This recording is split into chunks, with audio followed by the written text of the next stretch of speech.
ఏనంటావా అయితే అనండి. ఇప్పుడు 7 పర్దలు కూడా స్వాముల వారు వెంకట బాబాయ్ కాదండి, మహానుభావుడు వరహమూర్తి అంట. ఆనాడు స్వాముల వారు పూకుండా కోతేడు అడిగితే 7 పర్దలు కూడా మహానుభావుడు స్వాధీన చేసుకున్నాడు. అయితే నాయన మన 7 కొల్ల వెంకటబాబు దర్శనానికి వెళ్ళినట్లయితే ముందుగా వెంకటబాబు దర్శించుకోవాలండి, మహానుభావుడు వరహమూర్తిని దర్శించుకోవాలి. మన కోరికలు మొక్కలు ఏమన్నంటే ఈ స్వామి చెప్తే ఈ స్వామి వెళ్ళి ఆ స్వామి చెప్తాడు.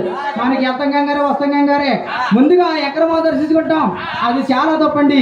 ముందుగా మహానుభావుడు వరహమూర్తిని దర్శించుకోవాలి, తర్వాత ఎక్కడమో దర్శించుకోవాలి. ఏమయ్యా నా కూకుంట పోతురేడేవయ్యా ఎవరేమంటారు కదా అలాగని చెప్పేసి మహానుభావుడు ఒరే కోరే పోటలో ఒరే పొట్టాలో చెప్తారు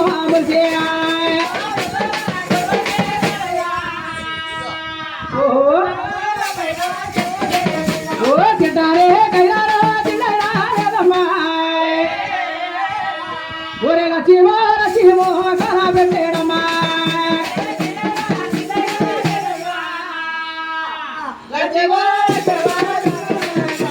అలా మహానుభావుడు కోరిపట్టులోనే తింటాకి